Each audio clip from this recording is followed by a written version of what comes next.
So this is the second lesson of week 4, and we are approaching midterm, and we're also approaching quiz. Our quiz will open on Saturday night and it will close on next Saturday night. So if you encounter you'll have 3 attempts to do. Any place where you like, do it. It's at home, at Sheridan, any place. And requirement, you need to use lockdown browser and camera. This is because you do it any place. I consider this like a rehearsal for midterm exam. It is similar, the same set of questions, the same pool. Maybe I will add a little bit, but not drastic number of questions. Maybe it will, most likely it will be 20, not 15 on midterm. Quiz will be 15, midterm will be 20, but from the same pool. And for the midterm, you will not have 3 attempts. It will be just 1 attempt in class. For quiz, it is 3 attempts, any place, it will record highest grade. And again, questions from the same pool. For midterm, it will be 20, for quiz, it is 15.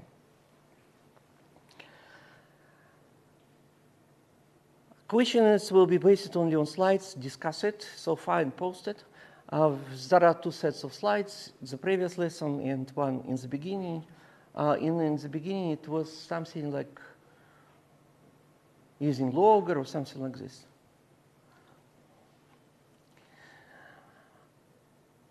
So it's not, that is not long one.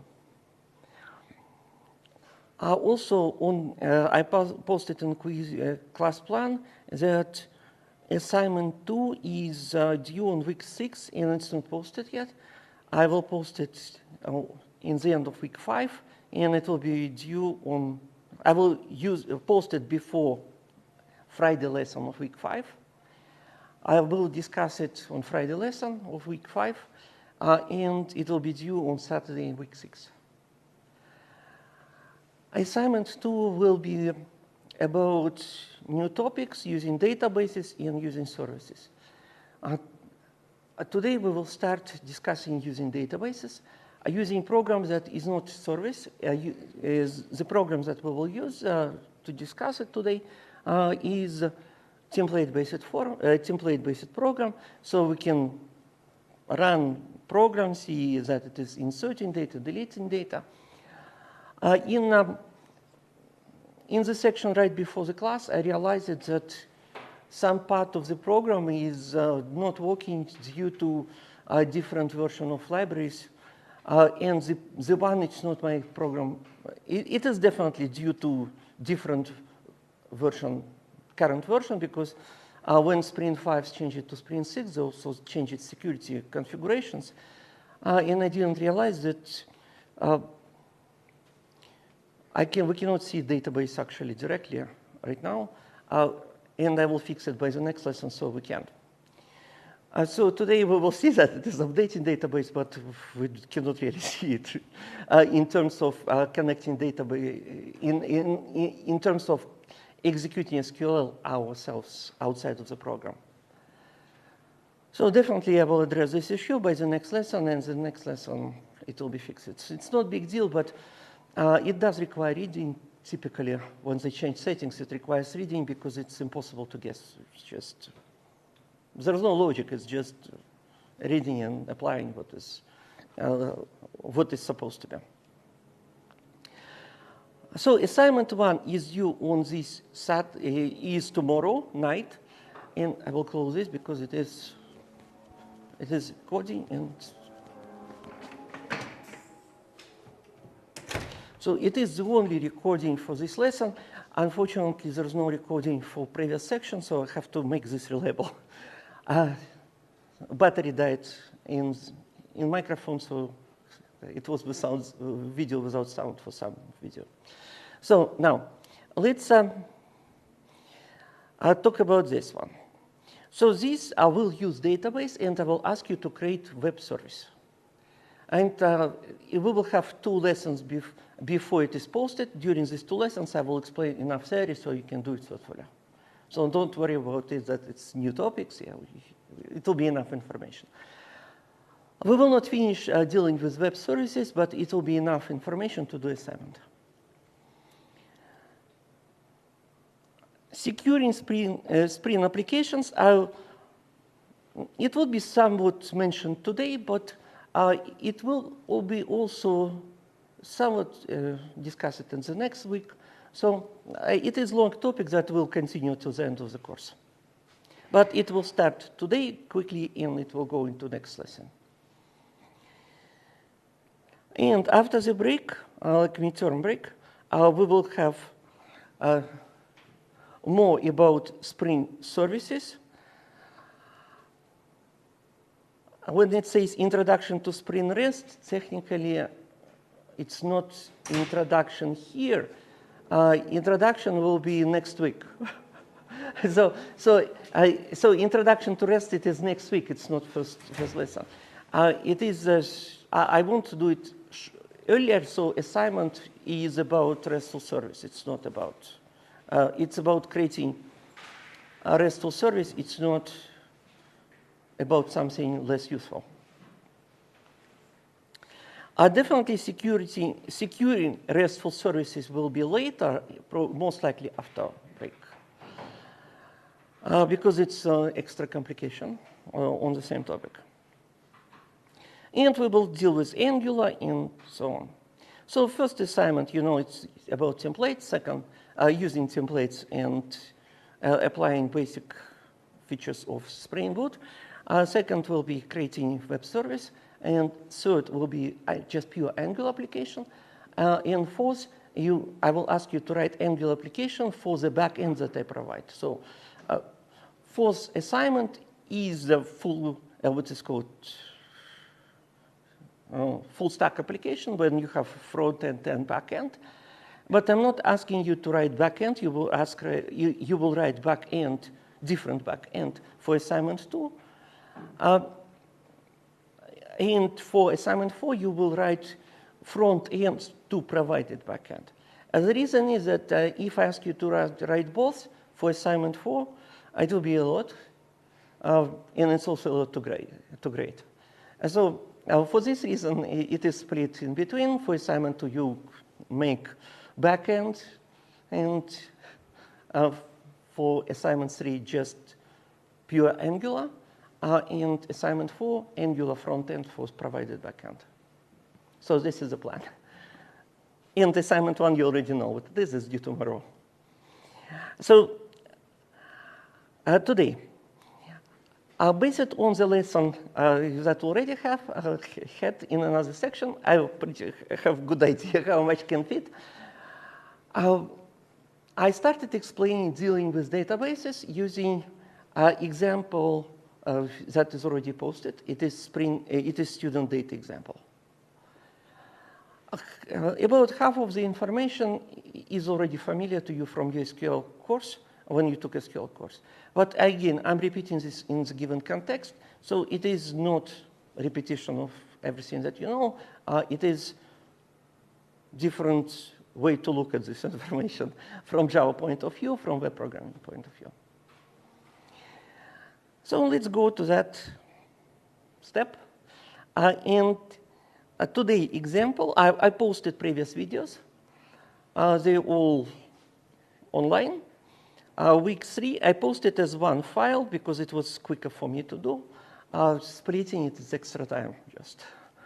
And the same for week 4, I posted one video. It's not a file, it's a stream on YouTube. You don't have to download. You click there and it will play. You can scroll to the point where you want. I plan to post today's lesson the same way, without splitting, because it's kind of one topic, so there's no need to split it. So example for today is student data Spring Boot.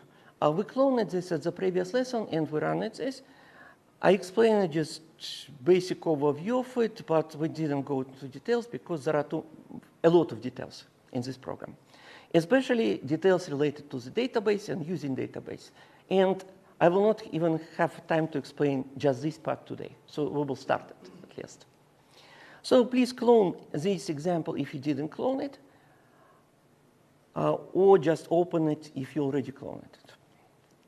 I will open it from hard drive since I cloned this in your section, in class, the same, okay, in another section. So it is, where it is, student data.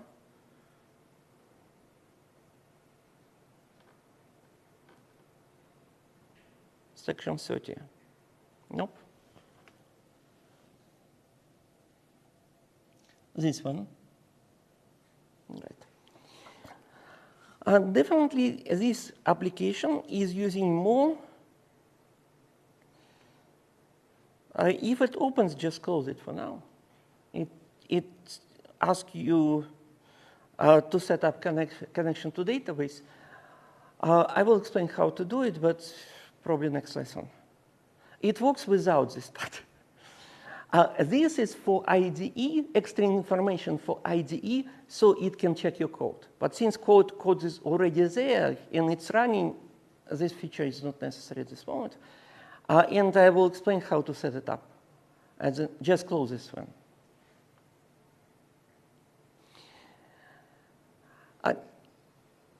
Definitely, it is a good idea to install plugin if it's not installed. It is called GPA body. So let's open your settings of your IntelliJ. Open settings. On Windows, it is file settings. On Mac, it is here, IntelliJ settings. And go to plugins and GPA body. Make sure it is installed, and if it's not installed, install it. You select it and click button install. It is plugin that helps dealing with databases, relational databases, SQL databases. It helps a lot. This plugin exists in two versions, a free and commercial one. The commercial one is free for you because you're a student. And it is the same license. You don't need to apply separately for it. So if it's not installed, please install by going there and click install. If it's already installed, cool, just keep it. Okay. So GPA body, it helps, really helps. Next, how did I create this program? Definitely, this program has more features than previous programs. So let me explain, and since it's video record, you can watch it anytime, how it was created.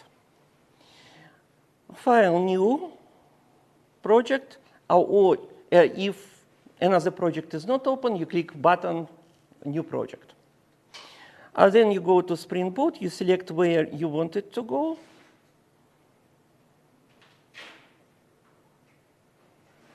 Which section is that? 30? It's not the one. Okay. Next, my student data.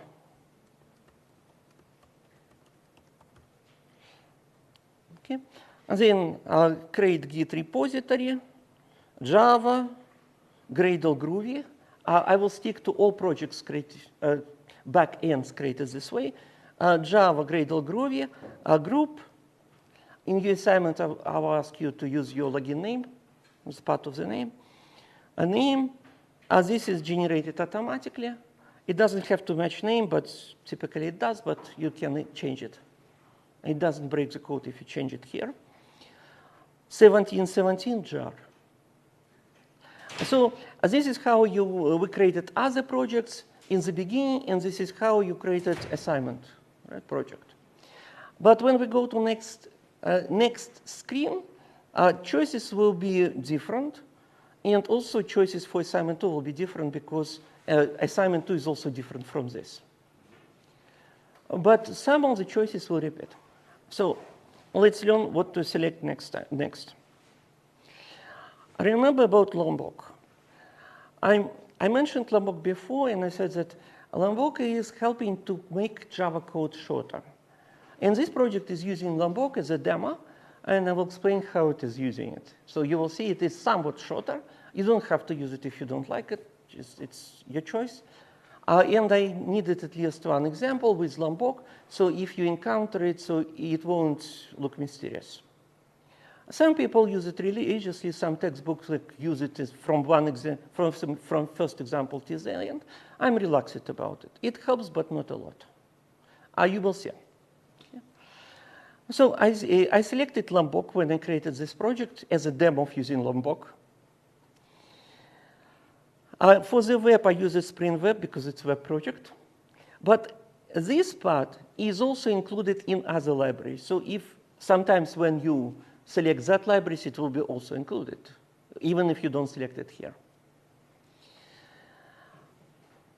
Next, I selected in the template, I selected TimeLeaf, because this project is still using TimeLeaf template. This project also using basic Spring security, so it has logins and passwords. So I selected Spring security, but nothing else because it is just basic one. Okay. Next, it is using SQL database, so I selected this spot. There are choices. So let's talk about it. By the way, there are a lot of different databases, including NoSQL databases. So Spring Data is extremely flexible, has tons of options. But when we deal with SQL, we have like 4 options. And a level of convenience is different. The most flexible, the most advanced one, it is this one. And if you create a project, like, I don't know, Capstone project, or if you want to use Spring Boot for Capstone, or any kind of starting project, in my opinion, this is absolutely best for SQL. There are other choices. Plain JDBC, like plain JDBC. JDBC, it stands for Java Database Connectivity. If you use plain JDBC, it is just Java. It's not part of Spring even.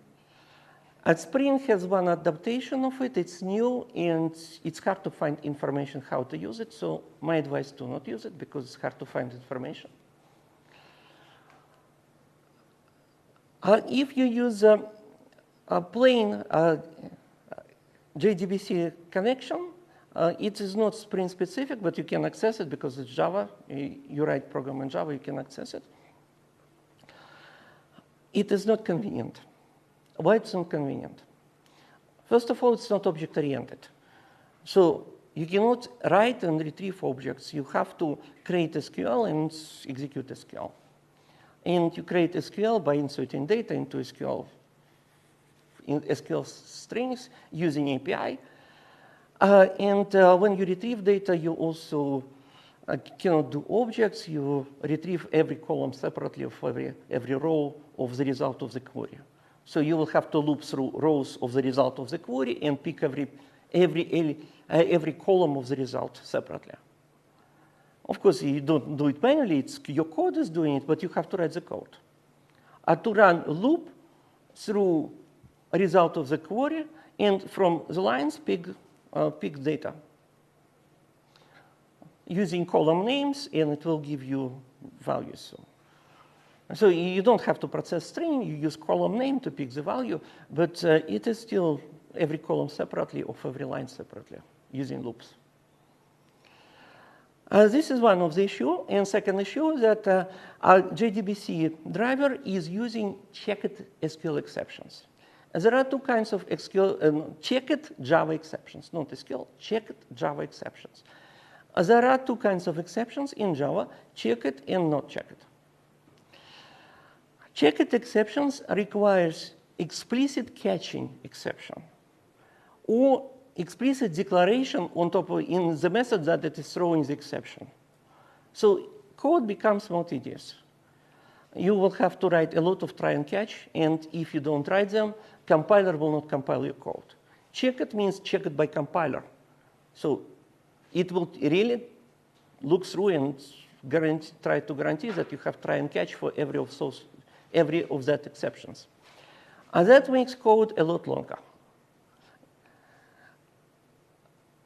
It was intended as a great feature of Java, and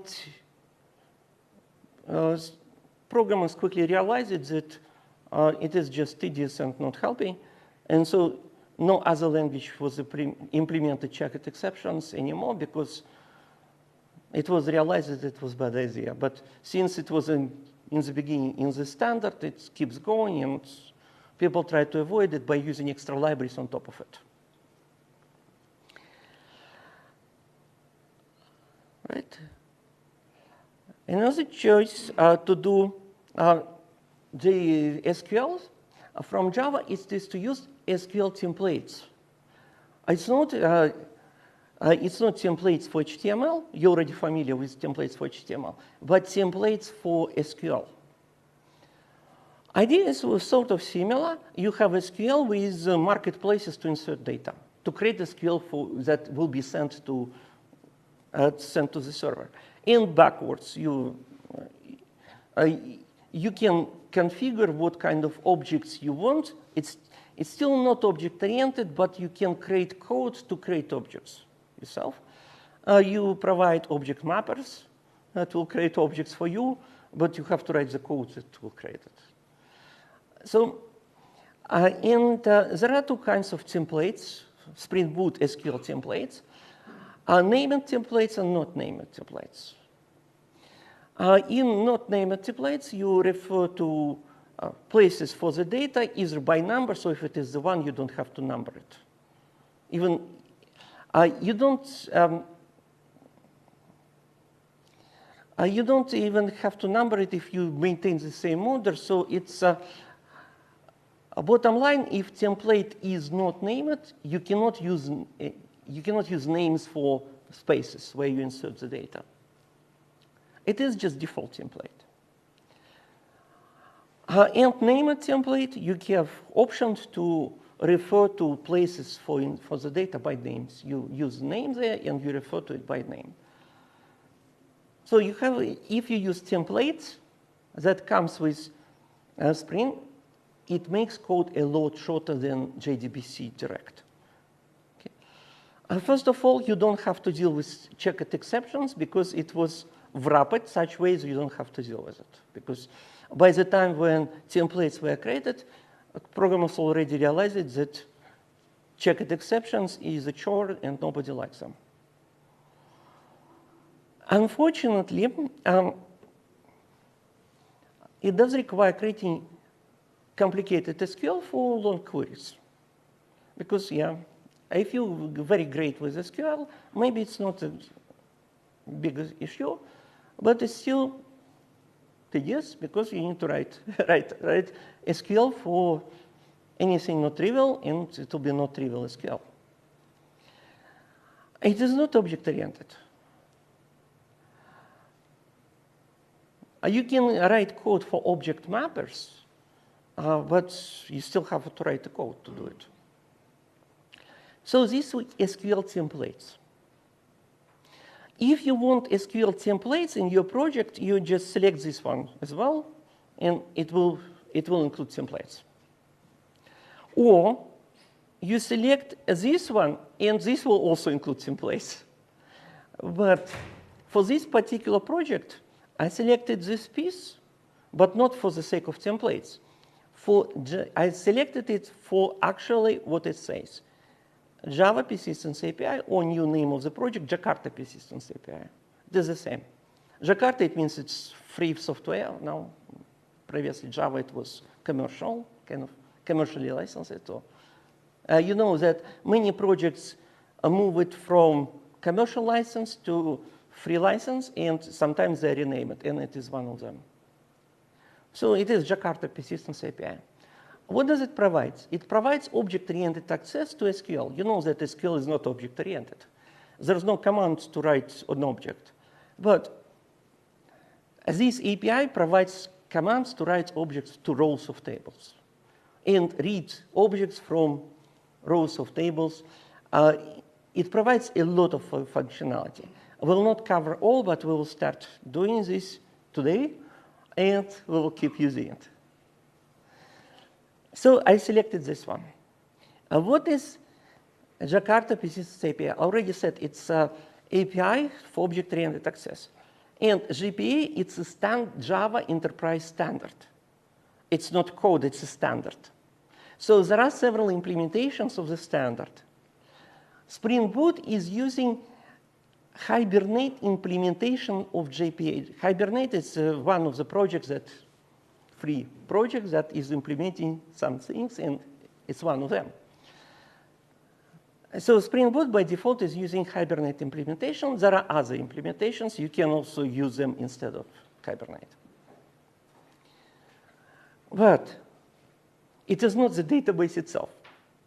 In order to use database, you need to include some database drivers or database itself, depending on selection. So I selected this, H2. What is H2? H2, it's a database, but when you select it, it will include drivers. H2 has three options. You know that when you run SQL, it has pretty much only one option. You run it as a server, as a separate program. This is it. You don't have other options. MySQL, right? And it's definitely best choice, one of the best choices for web applications. H2 is great for testing and debugging because you don't have to install servers separately. Because it comes as a library and your program can connect to it, so it imitates actual database. It's technically database. You can execute SQL by connecting to it, but it is not separate server. It's part of your program this way. If it is running in the memory, it's one of the choices. It's part of your program.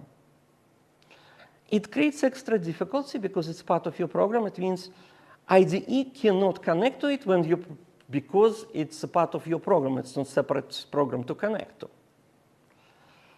So in this case, it is a little extra complexity because IDE cannot connect to it unless program is running, right? So yeah, I would say it's kind of plus minus. But advantage is that you don't need to install it separately. It's coming with it. H2 also can be used as library to read and write files as well. It's called embedded database. So embedded means a database is used as a library to read and write file. It's not a server. It's just a library. So H2 can be used this way.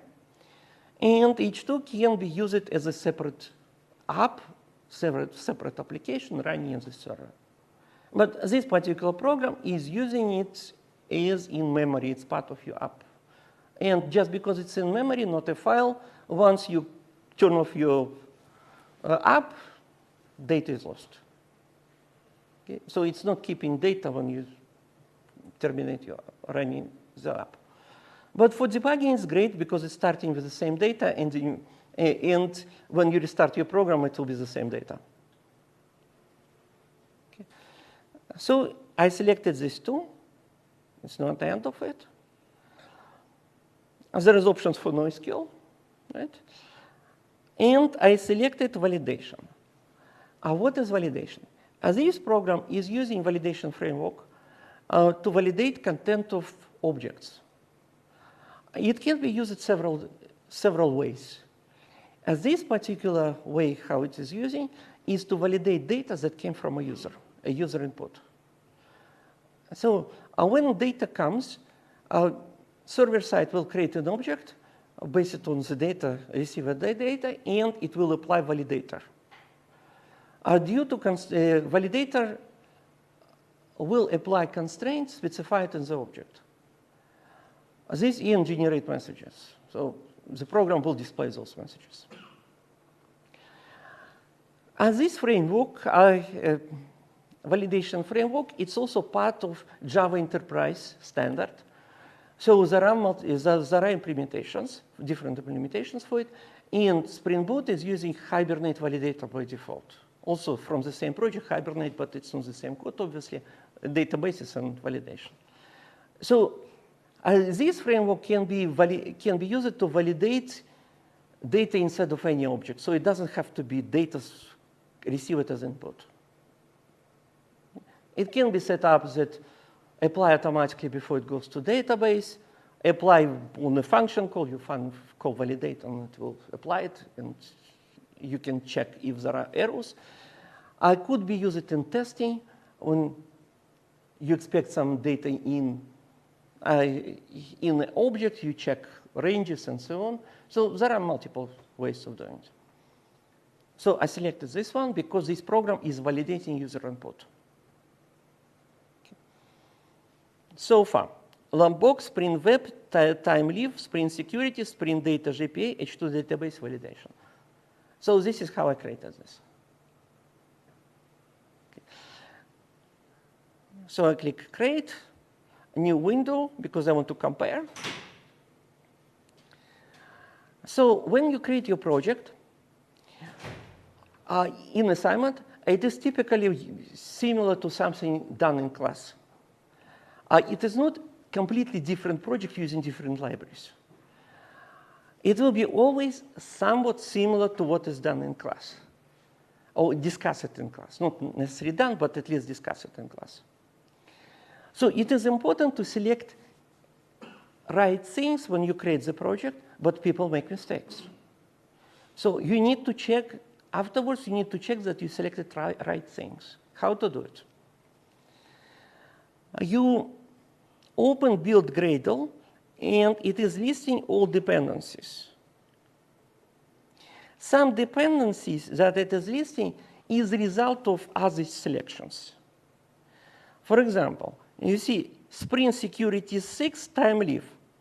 So this will be inserted when you select Spring Security and Time Live, because it's cross of the two. Okay? So it is an addition to other things. Right? So GPA, Security, Time Live, Validation, Starter Web, Spring Security 6, and Testing frameworks, and Lombok. H2, Lombok, and Testing. So for example, you have assignment to create something similar, but of course not, because this is a huge program. But let's assume.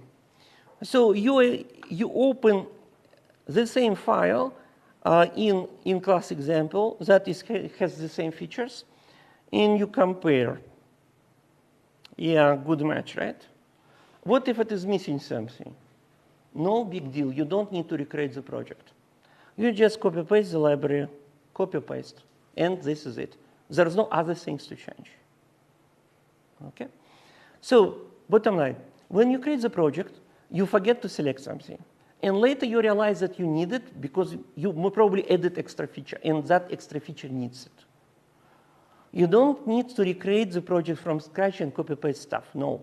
You just create empty project, select what you want, and see what libraries are missing, copy-paste that library. Okay? You don't need to recreate the project in order to add some extra feature. Just create empty one and copy-paste. Okay, it is safe to change these numbers most of the time. Okay, so this is recently created, and this is created a little older. And you see this 4.2, this is 2.2 in the end,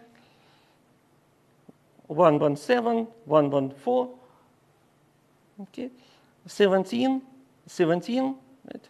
So in most cases, it is safe. In some cases, it's not. Change it if you really have to, right? Or you want adventures, you want to experiment. Anyway, before changing, you must commit it, otherwise you may break it. So most of the time, it will not break the project, but it potentially may. So before changing things, if you made it work, commit it. After this, experiment with it. So after commit, you can always go back.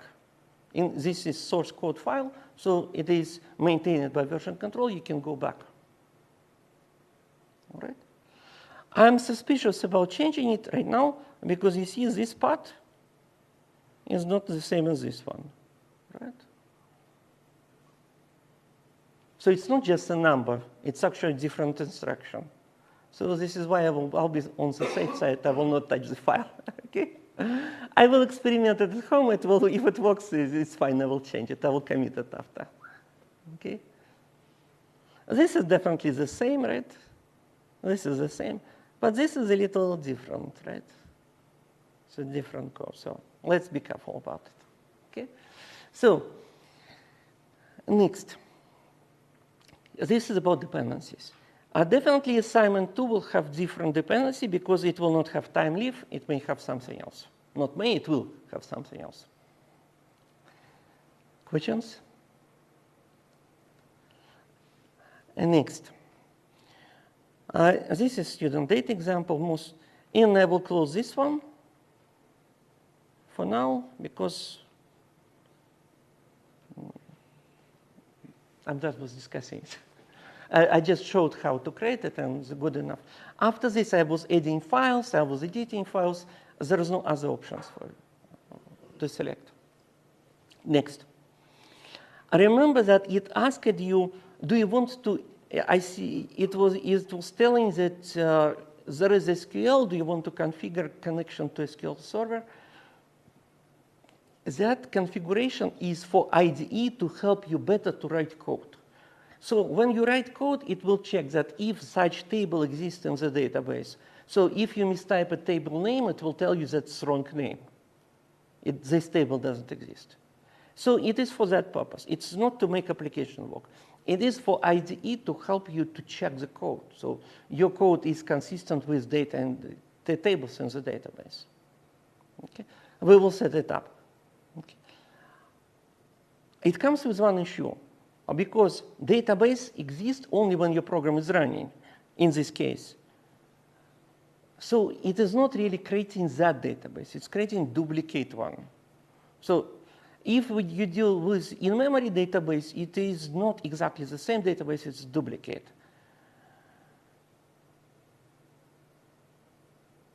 But if you use database server, it can be the same. So IDE can check it with against actual data. But you can create duplicate, and it's fine. It will check against duplicate. Right? So there are two SQL files here. Since it's in memory, and it needs to create tables when program is starting, and it needs to populate with some fake data in order to test your program. Java Persistence API is able to create and populate tables itself. It doesn't need SQL files for it. I did it from SQL files in this example to have a connection with USQL course, and also to show that it's possible to do it this way. In other examples, we will use Java code to create tables. If you connect to a real database server running separately, you create tables on the server yourself, or you can use Java to create those tables, but you do not create it each time when program starts, obviously, because you will lose data if you do so. Okay.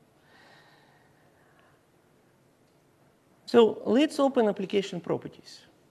In the application properties, we have basic configuration of the app for different profile, for current profile. In this case, it's only one profile.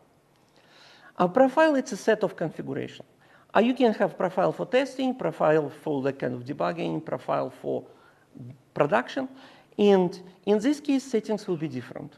For example, for testing and debugging, you have in-memory database. For production, you have real database server, like MySQL database server. So configuration will be different, so you select profiles. A different profile when you run. We'll talk about profiles later. Today is just simple introduction. We have some default profile dealing with in-memory database H2. So what does it have here? This is logging level. We already discussed this. This part is used for templates, specifically for templates. And it tells keep open SQL session while template is built. The reason is that this program is pulling two objects, so while it's from SQL, a database, and displaying linked objects inside of the template, so we don't want to close connection earlier than necessary. So in this case, it is for that purpose. Since we are not continuing using templates for a long time, maybe details about it is not a great idea, but I will think about details about it. Should we pay more attention to it? But again, this is template specific. Just because we retrieve more than one object to display stuff on the screen, to keep connection open, session to database open. What is this one? It's configuration of the connection to the database. You see, this is URL, data source URL. Since it's memory, in memory database, it's not a URL of the server.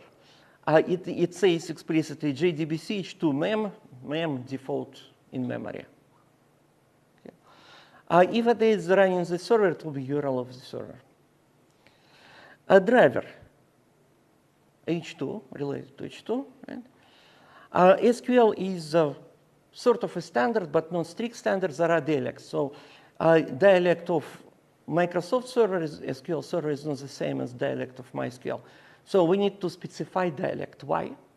Because a JDBC is generating SQL under the hood, so it needs to know what kind of SQL to generate. So although you use objects to write and read data, it still needs to generate SQL in order to communicate to database. So it needs to know language of which language of the database to use. So it is this line. What is this one? I remember about, I said that tables can be created automatically based on Java code.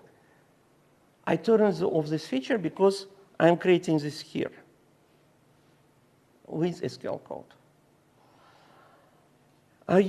You will take C# course, second C# course in here from today, not from today, from this term, and that will contain accessing databases from C#, SQL databases from C#. It will use similar framework to GPA, but written for C#. It is imitating some features of GPA because GPA came first, and that was inheriting ideas. .NET framework to access relational databases is called Entity Framework. And entity is also borrowed name from GPA.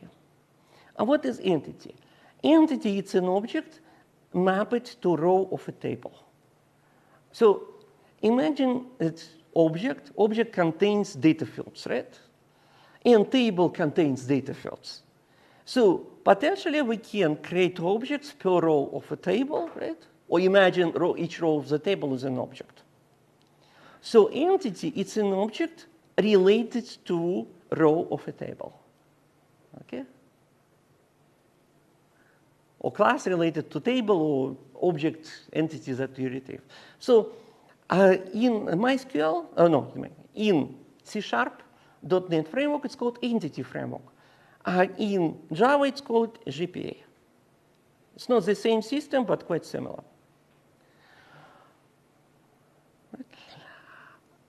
A GPA can create tables from Java code. You don't need to write SQL. The same about Entity Framework. Entity Framework, you need to write C# classes, and it will be able to create tables in SQL database from your C# classes. So this part is similar. Last time I checked, Entity Framework also could do it backwards. It could generate C# classes based on existing database. Of course, Microsoft database, not any database. All right? So Java never had this feature, and they're not going to have it. Okay? Because Microsoft.NET is sticking mostly to own database. And GPA is dealing with almost any possible database. So converting almost any possible database to classes is too much work. Nobody is really needing it. So why would people invest time? Okay. So again, a GPA can initialize database from Java classes, but it cannot generate Java classes from the database. You have to create it yourself.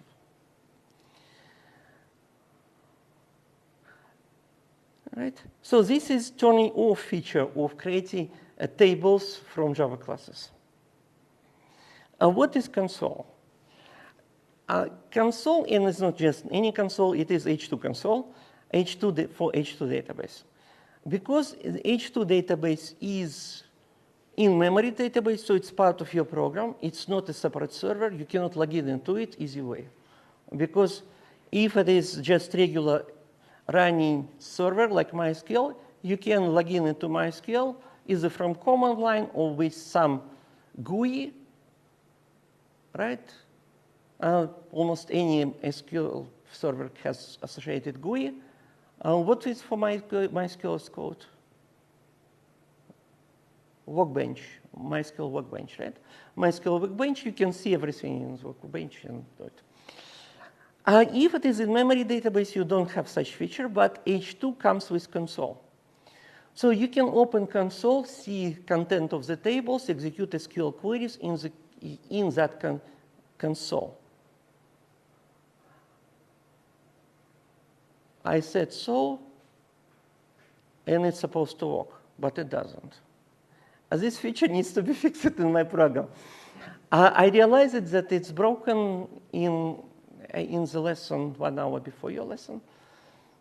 And it broke when they changed it Spring Security 5 to Spring Security 6. It was working, now it's not. When I connect to it, it displays connection refused and message coming from security configuration of the program. So I will fix that issue. Again, it's not something that can be easily guessed. It requires reading. So I decided not to rush it. I will just fix it by the next lesson. So today we will not see actual SQL tables, unfortunately. But I will explain other things. Right? So although it is here, it doesn't work. It will work if I turn off security, but security will not work if I turn it off. So I would better just make it right. Okay. I can show this console, but it cannot open it. So when you run the project, you go to localhost 8080, and in order to see H2 console, you do /H2 minus console, enter. It will open login screen into console, so it is web interface. And after this, you will have access to GUI related to H2 database. You can see content of the tables. You can execute SQL. You can see what kind of table, what kind of columns, data fields, data field types. But this will not work right now because security configuration of my program is killing the connection. Okay. Oops. I will fix it by the next lesson. I already had to fix it once before. It's no big deal. It just needs to, it requires careful reading. Okay. So if I log in, it will, you see, localhost refuses to connect. This is, it's coming from security configuration of the program. So this is postponed. Okay. Now let's talk about data. In this particular program, I turn it off automatic creation of the tables based on Java. It means it needs to be created some other ways, and this is how it is created.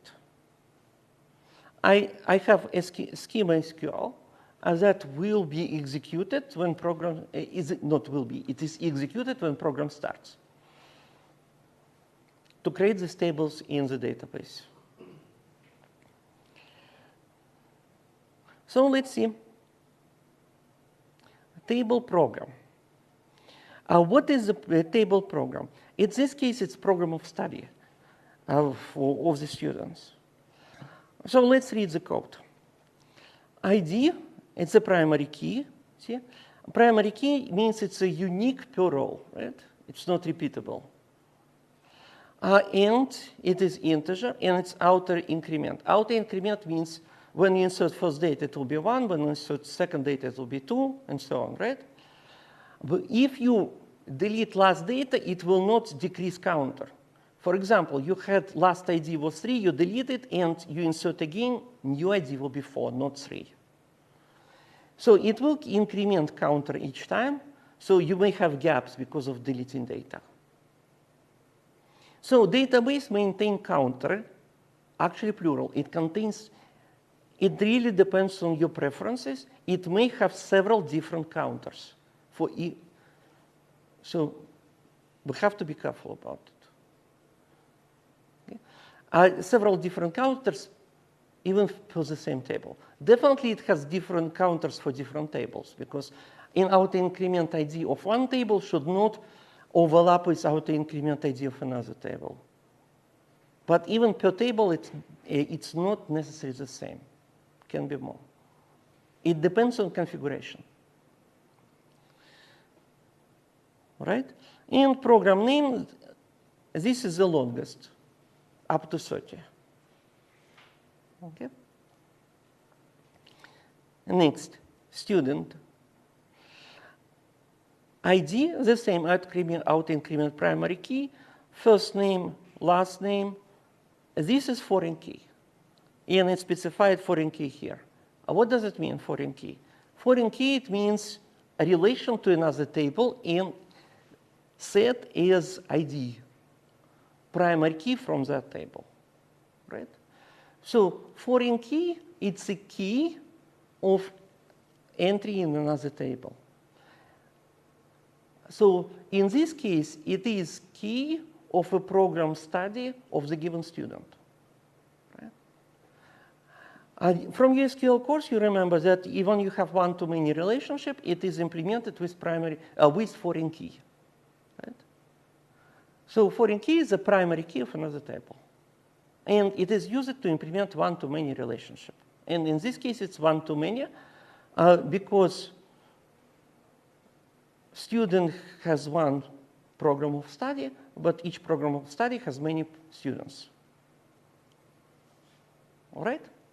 Questions? Next. In this program, international Boolean true false program here, it's 1, 2, 3, 4. In this program, it's just 1, 2, 3. And this is specification foreign key. App user. App user, in this case, is storing username and password and auto-incremented ID. Let's talk about this part. This program is using Spring Security. Spring Security does not impose any restriction how you store login data. Actually, you have to write your own code to retrieve this data from storage. This is why it's not imposing any restrictions how to store it, because you write your own code to retrieve the data and provide it to Spring Security.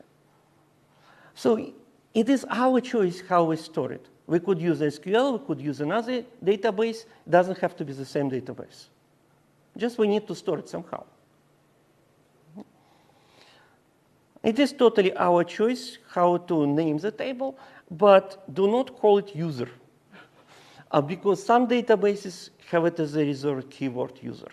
So for this reason, I said IPP_user, just to avoid using keyword user. Okay. Next. Again, unique, not null. Username, it's extra restriction, right? And password. It is quite long. You see, 128. Why 128? Because it's encrypted. Encrypted is longer. I will talk about it. Okay. Nobody is using 128 password to type, right? But when you encrypt short, it will end up long. Role. And also ID auto increment and role name. What is role? A role, it's a similar, idea is similar to group in Unix system or group in some other systems. It is some group of people with the same privileges. Okay? It doesn't have to be hierarchical. It is just different privileges to access, right? For example, we store data about courses, right? And it has group students and group teachers, right? There is no relationship, like hierarchical relationship, because, for example, teachers cannot see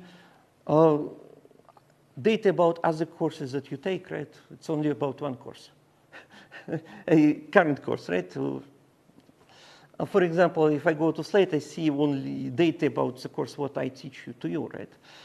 So in this case, groups are don't imply hierarchical relationship. In this program, I have group admin, group like regular users, but it just happened by accident that relationship is hierarchical, but it doesn't have to be. Right? It is just different access for different areas.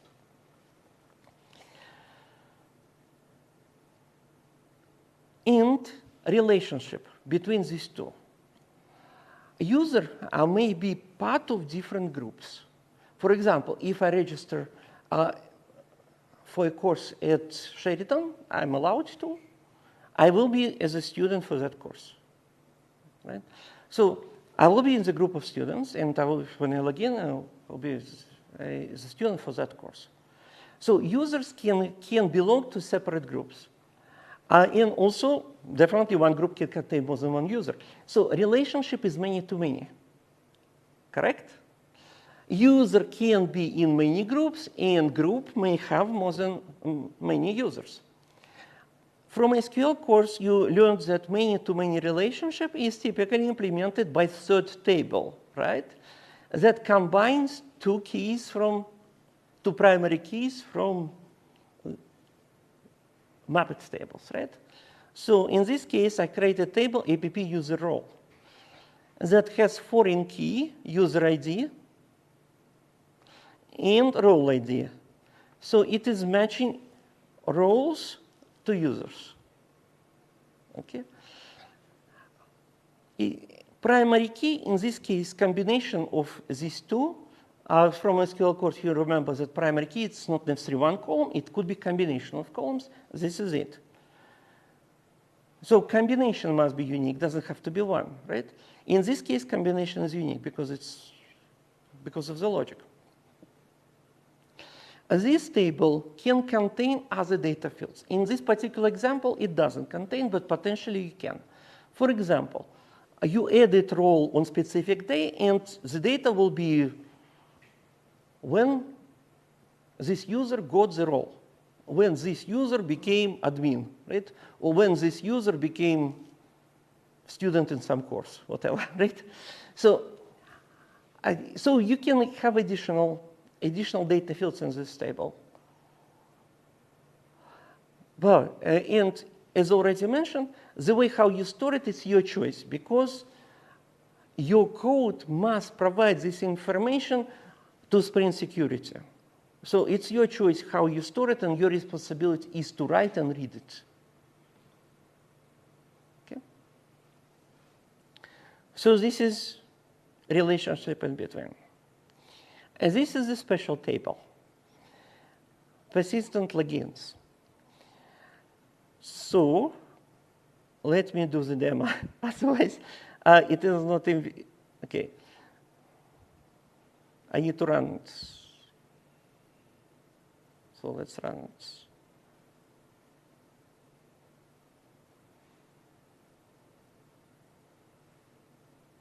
Why it's not working? 1 second.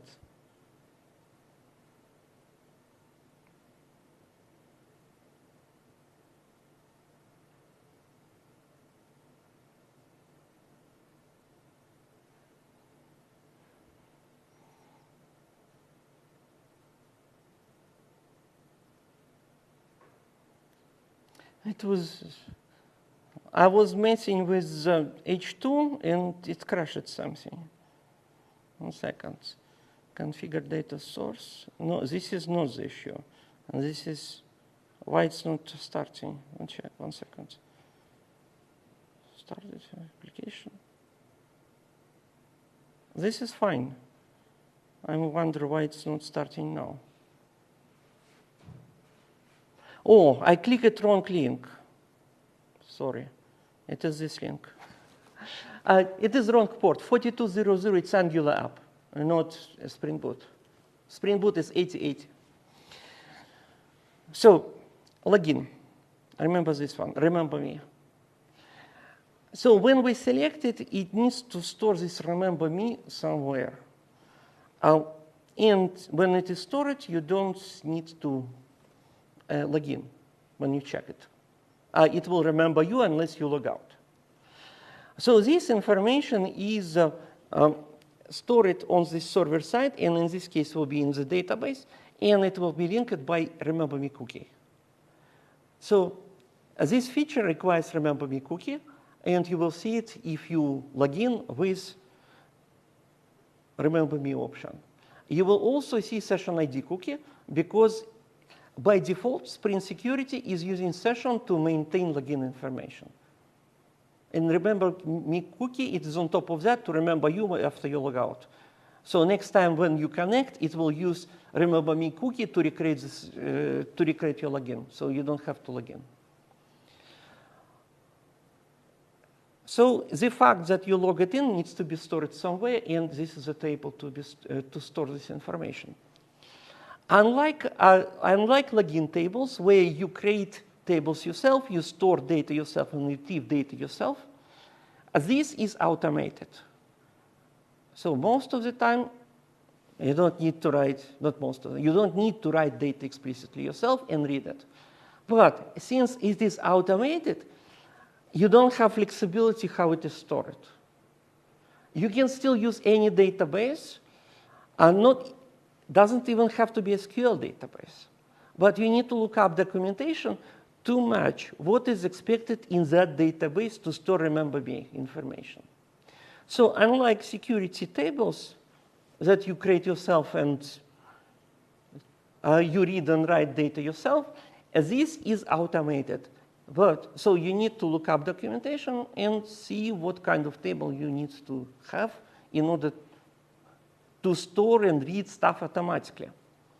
So let's do the demo. I log in as March, Sesame. Password is Sesame.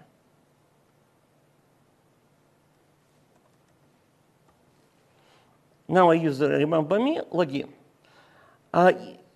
Unless I log out, it will not force me to re-log in, even if I close browser open again. Why? Because remember me cookie will survive closing browser. It's a cookie.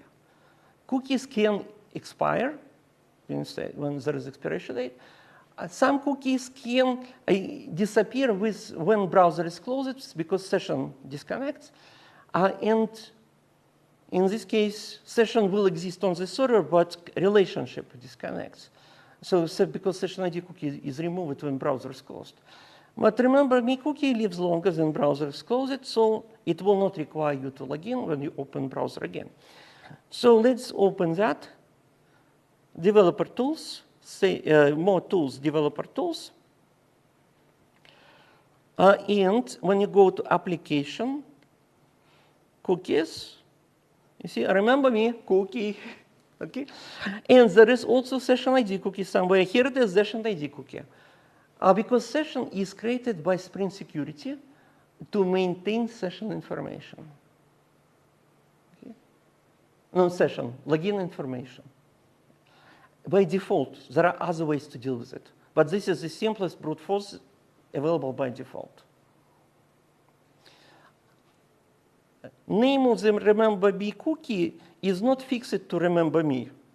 You can name it the way you like. It is part of your code. But if you want this feature, you just provide some name, and it will use that cookie of that name as remember me cookie. Okay? So again, remember me cookie doesn't have to be called remember me. It is your choice how to call it. Config, web security config, scroll to the bottom. Name of the remember me cookie, here it is.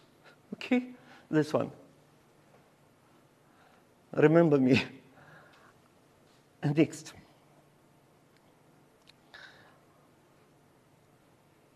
Where is this?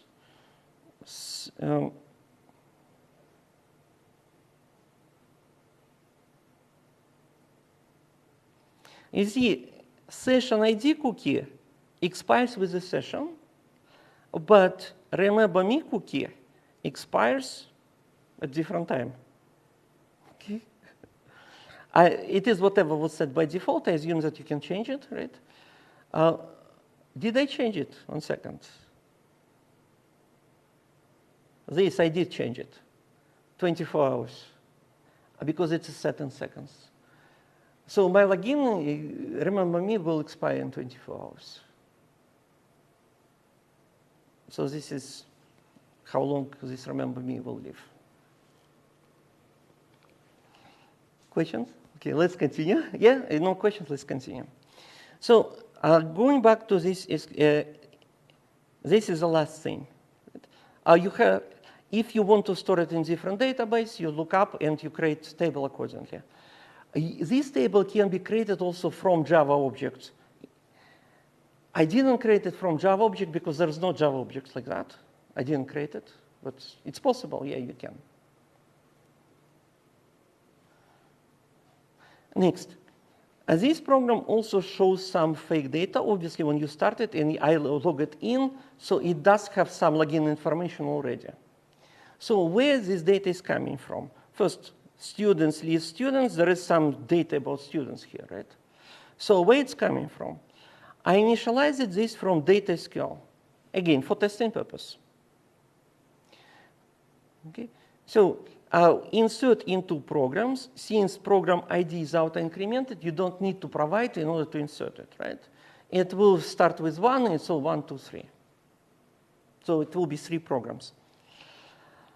When I insert students, I provide foreign key to program ID, this one, program ID. Since it's auto-incremented, you see that Draco Malfoy has program ID 3, so Draco Malfoy is engineering technician, ID 3. So this is how foreign key works with between tables, right? It is just ID of another table, in another table, primary key of another table. Is it familiar to you? Okay, let's continue. So this is how I populated by using foreign key of this one.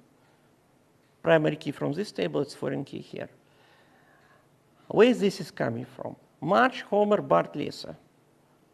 ID is auto-incremented, but this is encrypted password Sesame. All of them has password Sesame, but it looks different. And it's also longer, way longer. Let's talk about it, why it is looking different and why it's longer. It is extremely bad idea to store passwords as they are in database, because if anybody who has access to database can read them and log in this way. So programs don't do it. Even from very early systems, programs don't store passwords in database as they are. They are stored in encrypted way. But there are 2 kinds of encryptions, encryption with key and encryption, one-way encryption without key. Encryption with key works, but you need to store key somewhere. And the person, like admin, would have access to key and can decrypt it and see your login, which is not good, right? So, or somebody stole the key and decrypted it. So for this reason, passwords are never encrypted with key. They are encrypted one-way encryption. How it works? One-way encryption guarantees that it cannot be decrypted backwards. So,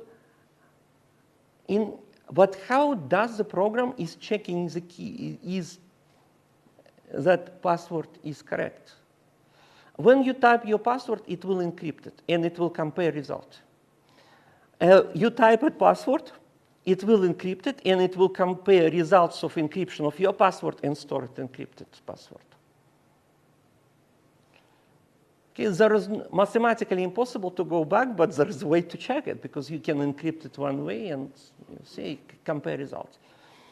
So it can be the same accidental. Even two different words can end up with the same sequence, but it is very unlikely. So what? So answer it the way how it was password is checked, right? You tap it, it encrypted, it compares this. And next, how we ended up with different, because if we encrypt it the same, is the same word, it's supposed to be the same in the end. It is to avoid hacking for decryption. So if database is stolen, although it's mathematically impossible to decrypt it, there's no way, it still can be figured out. How hackers can figure it out what is the password? They can take a dictionary and encrypt every word in dictionary and compare what you have with the encrypted password from dictionary, or some likely password, some combination of words, and compare result of encryption. This way, they will figure out what was the original one. In order to avoid this approach, and this approach is called rainbow table attack. Rainbow, why is rainbow? Because it's spectrum. Spectrum all possible passwords. So they use spectrum of all possible passwords to create a table of decryption passwords. And they look up result of encryption to figure out what was the original one. Of course, not manually. They have programs for doing it. In order to avoid it, almost any modern program is using salted passwords. Salted password has extra step of protection on top of just hashing. How it works? And this is storing not just encrypted password. When account is created, a system will join the password with some random sequence of bytes. Just because it's a random sequence of bytes, it's not in the dictionary because it's a random sequence of bytes. So it is not storing password, encrypted password. It is storing encrypted password. No, it is storing encrypted sequence of bytes and password together. So before it encrypts, it joins random sequence of bytes and password. After this, it will encrypt. So this way, hackers cannot build table ahead of the time because it is not words from the dictionary are encrypted. It is word from the dictionary, join it with random sequence of bytes, and encrypt it afterwards. It is too many variants because imagine like 32 bytes. It's a lot of options added to every word in the dictionary. It is too much. They will not do it. But they can still do dictionary attack. Why? Because you need to check your password yourself. It means you have to store this random sequence of bytes unencrypted. There is no other way. So this piece is not actually one. It's two different pieces. It's stored in one data field, but it's two different pieces. It is random sequence of bytes, which is not encrypted, and password joined with the same sequence of bytes encrypted in the same field. So when you log in, what does it do? It will pick random sequence of bytes which is not encrypted, joined with your password, encrypt it, and will compare result. This is called salted password because that random sequence of bytes is called salt. Yeah, I don't know. They decided to call it salt. So this is a salted password. It is modern standard to use salted passwords. So now we have random of sequence of bytes, then encrypted password, but it is encrypted after joining with the same random sequence of bytes. Dictionary attack is still possible, but it is slow. Because in order to do dictionary attack, hacker will have to run through the dictionary for every user. It is far too much work, because they cannot build tables ahead of the time. They will have to pick that sequence of bytes and go against any possible word for password and compare the result. It's still possible, but it's dictionary attack. And this is why we still have to use good passwords. So, because it's not a way to avoid dictionary attack, but it's definitely killing options for a rainbow table attack. Okay, questions? So this is what is here. Where did I get this? Obviously, in order to type it here, I need to get it somewhere. Yeah, I wrote simple program that is enter word. I applied the same algorithm and printed me this. So I copy-pasted it. This program also has an option to create users that will add things to this table. So like, for example, I log it in as admin, so I can go to users. I can do add user and suggested some password. OK, test. It is not checking for bad passwords. I don't have this option here. But it's, and again, in real life scenario, you probably should have some scenario to catch bad password. Test is bad password, obviously. And login, OK, let's Jeff, then password is test. Regular or admin. In this case, they don't overlap. But in real life scenario, roles can overlap. This is why I have many-to-many relationship. So login Jeff, password test, regular user. Add account. New account Jeff was created. Users, list users. And now we have two admins, March. I log it in as March Simpson. And Homer, I can delete. And Jeff is created in addition. So if I log out, I can log in as Jeff test. Right? Jeff test, login. Browser asked me, do you want to remember it? Yeah, not really. How to kill this thing? Change password. Strange, it's only one OK option. Password, you just use it, has found the data breach. OK, data breach, OK. Data breach. OK, password is test is data breach. The browser found that it's bad password. OK, so now since I logged in as regular users, there's no way to see other users. There's no way to, so it has different roles, right? So if I go to students, list students, now there is no option to delete students. There is no option to add student, delete option. So a regular user has a different access level to the data. In this case, there is no option to edit, delete, and there is no option to add users, delete users. So I did some implementation of different roles. So let's continue with database. Okay. So these are users. These are roles. So I added role admin, role user. This is kind of strange, because some part of Spring security require role underscore in front of it, some don't.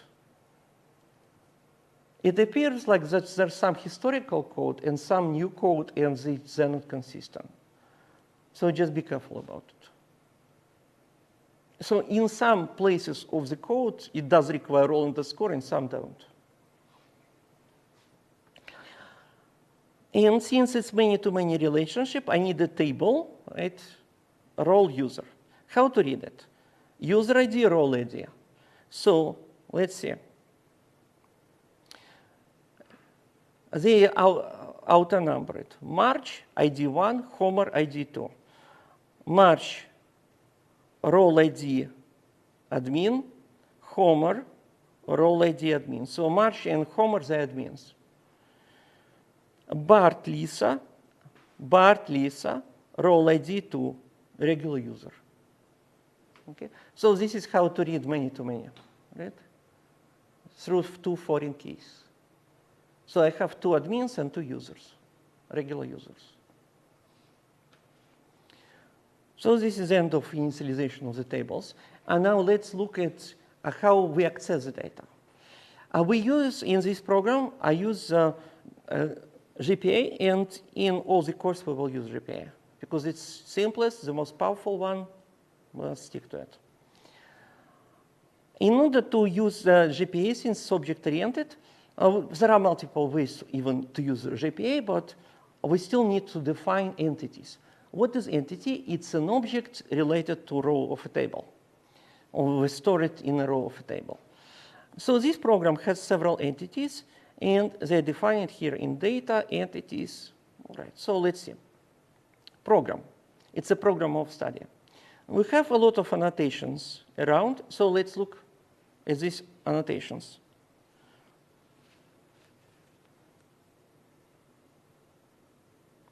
We have half an hour. Oh.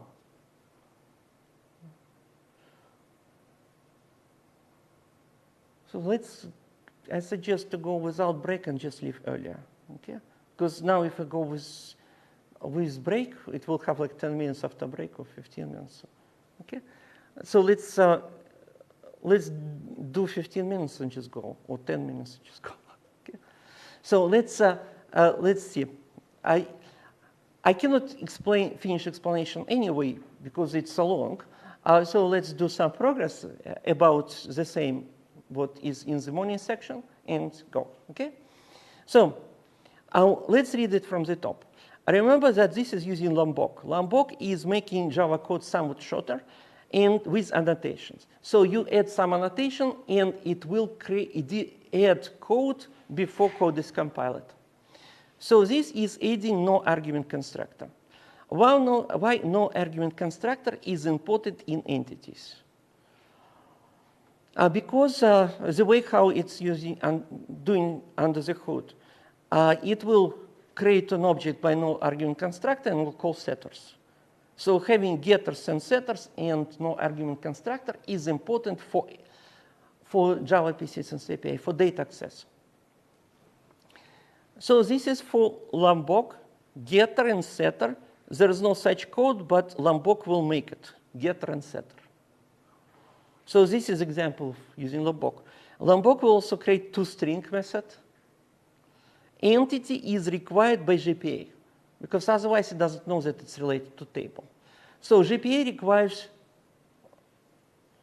2 things: entity, okay, and ID. ID is marking primary key because it cannot figure out what is primary key out of in data fields. Other information is the extra for data consistency. For example, if you do not provide column name here, like this, it will try to generate a column name based on the variable name. But I want to be strict, so I don't want to guess. So since I created tables separately, not from the code, I don't want to do guess. Is it right or not right? So I provided the name. Okay. Again, if the tables are created from the code, it will generate something by default, most likely the same. Okay. So only 2 things are required: ID and entity. Other things are for consistency with SQL. It's a kind of guesswork, right? So I provided this to match it. Next. Let's talk about it from the top. Column name, not null, because if it is null, first ID should not be null, right? If it is null, it will throw exception. This is specific to this case.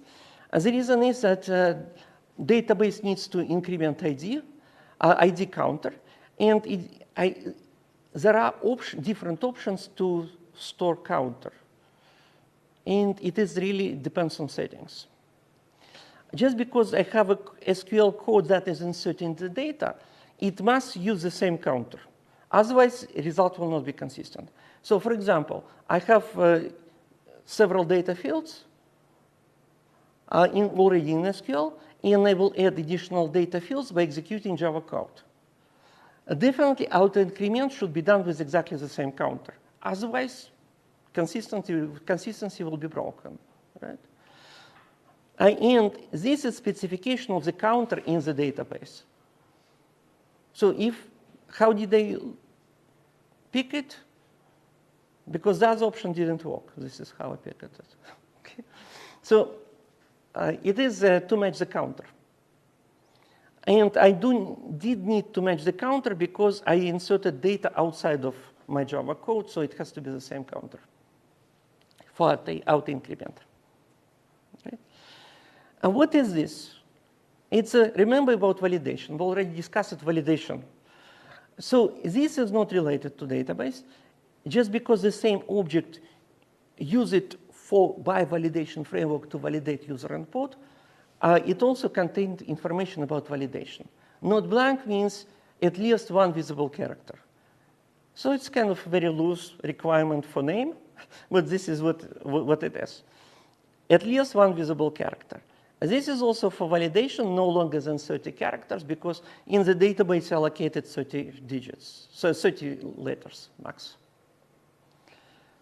Right? All right. So where does it show it? I need to log out because a regular user cannot log in, cannot add data. Login as March Sesame. Okay, login. And students add student. If I leave it, they kind of not touch it yet. So send. Here is doing validation and all messages. So it checked data against constraint in student entity, what I added. And my program has a file for those messages. So this is not blank size, it is for validation. And this is another constructor to create this object using program name. Okay. Student is more interesting. And why it's more interesting? Because it has foreign key. Right? So let's look up from the top. Similar at the top, right? No, our constructor getter setter to string. This is for Lombok. Otherwise, we'll have to write Java code here for it. Next, or generate Java code. Table name, column name. This means primary key. This is to match counter in the database for this field. Auto increment. Okay. Validation, column name, validation, column name. This is interesting because this is many-to-one relationship. Remember, student is mapped to program, one-to-many relationship, using one-to-many relationship, right? What means fetch type eager? Okay. When you retrieve a student from the database, if it is eager, it will also get program object and link it here. This means eager. When you retrieve object, it retrieves other related objects and connects them together. It means eager. Eager is not default. Default is lazy. Retrieve other objects only when you access them. So you retrieve student and it will retrieve also that. When you access program, it will retrieve program. So default is not eager. Using eager can cause issues. It's not issue here, but what is issue? It is infinite loop of retrievals. So you pull one object, it pulls another object, it pulls another object, and it will end up in a loop of pulling objects from database. So for this reason, eager is not default. Eager is lazy. Default is lazy. What is not, there is also option called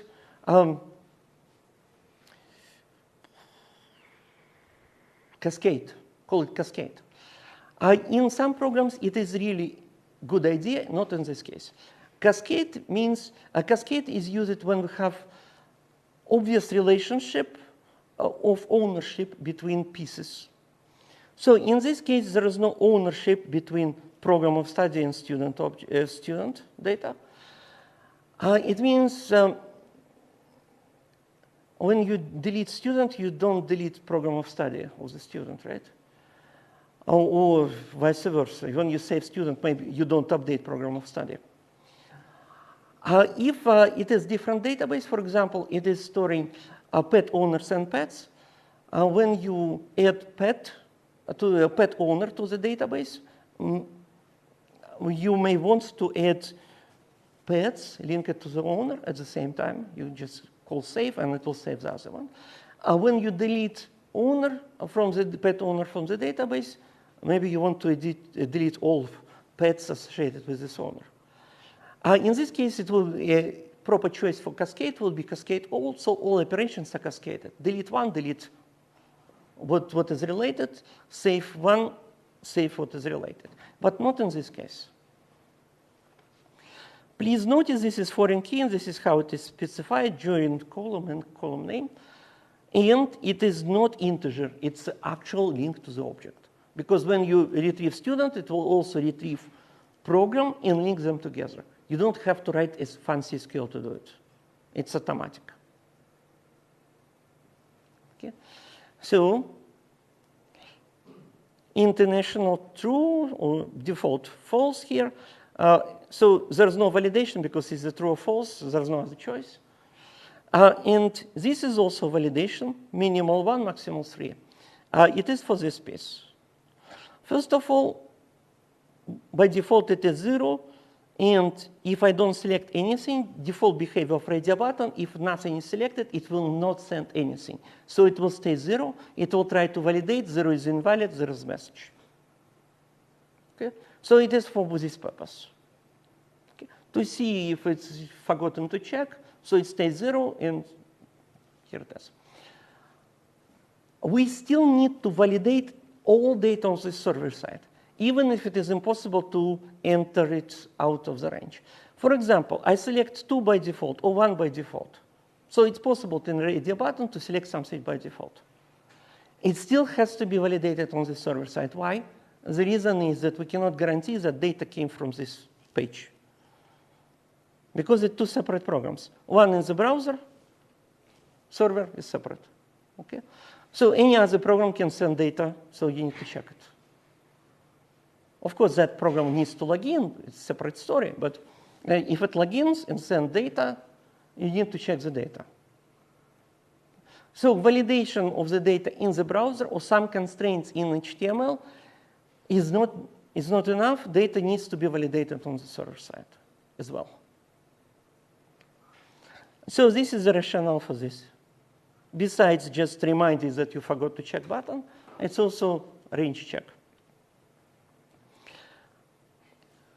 We have about finished, right? So we have 2 more entities, and they are more interesting because, see, many-to-many relationship, and this is how I link it foreign keys, right? Foreign keys to 2 tables. And again, if you do so, if you generate tables based on Java code, it will create something by default, and it will be correctly mapped. So you don't need to add it explicitly on the top of it. It will generate something. But since I already have tables, I need to stay consistent, so it has to be mapped correctly. Please notice that this is a list of roles, because potentially user can have more than 1 role. We already discussed it. Instead of list, you can use a hash map, and it will work with hash map as well. Also, please notice that this cannot be eager. There is cascade here. Cascade merge means update. So if I update role of a user, it will update the link. We will talk about cascades more. Cascade merge means update. There is no eager here. The reason is that you see role has a list of users. And user has a list of roles. So it is infinite loop around. So if you specify eager, you retrieve user, it will retrieve list of roles, and it will keep pulling. Those roles will pull list of users. That list of users will pull list of roles. And it will continue infinitely. So it is an example where you cannot use eager. So by default, it's lazy. But it will still retrieve it, but only when you access it. It will not keep retrieving in a loop by eager. So it does. This is used because you already saw when you go to users, list users, it sees it is listing all users with this role, right? And all users with this role. So how it did it do it? It is retrieving this thing, role, table, and it's using this list users of the given role. So this is how it was done internally for that.